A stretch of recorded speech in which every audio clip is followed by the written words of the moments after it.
நகராட்சி குப்பை கிடங்கு பகுதியில் திறந்தவெளியில் கழிவுநீர் கொட்டி சென்ற தனியார் கழிவு நீர் வாகனத்தை சிறைப்பிடித்து போராட்டம் நடைபெற்றது.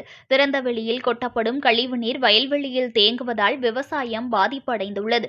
சீர்காழியில் ஈசானிய தெருவில் நகராட்சிக்குட்பட்ட குப்பை கிடங்கு உள்ளது. இங்கு 24 வார்டுகளிலும் நகராட்சி தூய்மை பணியாளர்கள் மூலம் சேகரிக்கப்படும் குப்பைகள் மக்கும் குப்பை, மக்காத குப்பை என தரம் பிரிக்கப்படுகிறது. இதன் ஒரு பகுதியில் 2,60,00,000 செலவில் கழிவுநீர் சுத்திகரிப்பு நிலையம் அமைக்கப்பட்டு பராமரிப்பு இல்லாமல் செயல்பாட்டிற்கு வராமல் உள்ளது. இதனிடையே நகராட்சி மூலம் டோக்கன் பெற்று தனியார் கழிவுநீர் சுத்திகரிப்பு வாகனம் மூலம் கொண்டுவரப்படும் கழிவுநீர் ஊற்றப்பட்டு வந்தது.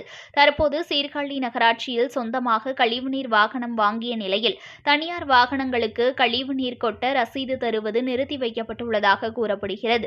இந்நிலையில் நகராட்சி குப்பை கிடங்கில் தனியார் கழிவுநீர் வாகனம் கழிவுநீரை திறந்தவெளியில் கொட்டி அவை அருகில் உள்ள விவசாய நிலங்களில் புகுந்து விவசாயம் பாதிக்கப்பட்டது. கழிவுநீர் கொட்டி செல்வதை அறிந்த அதிமுக மாநில ஜெயலலிதா பேரவை துணைச் செயலாளர் மார்க்கோனி தலைமையில் அதிமுக நகர்மன்ற உறுப்பினர்கள் ரமாமணி, ராஜேஷ், கிருஷ்ணமூர்த்தி, அதிமுக நகர பொருளாளர் மதிவாணன், வார்டு செயலாளர் லட்சுமி உள்ளிட்ட 50க்கும் மேற்பட்ட அதிமுகவினர் கழிவுநீர் வாகனத்தை சிறைப்பிடித்து திடீர் முற்றுகை போராட்டத்தில் ஈடுபட்டனர். அப்போது கழிவுநீர் வாகன ஓட்டுநரிடம் கேட்டபோது கடந்த நவம்பர் மாதம் மற்றும் 10 தினங்கள் முன்பு தேதியிட்ட நகராட்சி ரசீதுகள் காட்டியுள்ளதாகவும் நகராட்சியிடம் அனுமதி பெறாமல் இவ்வாறு திறந்தவெளியில் கழிவுநீர் கொட்டப்படுவது குறித்து வாக்குவாதம் செய்தனர். இதுகுறித்து நகராட்சி பொறியாளர் கிருபாகரன் மற்றும் சுகாதார ஆய்வாளர் பழனிசாமி நேரில் வந்து போராட்டத்தில் ஈடுபட்டவர்களிடம் பேச்சுவார்த்தையில் நடத்தினார்.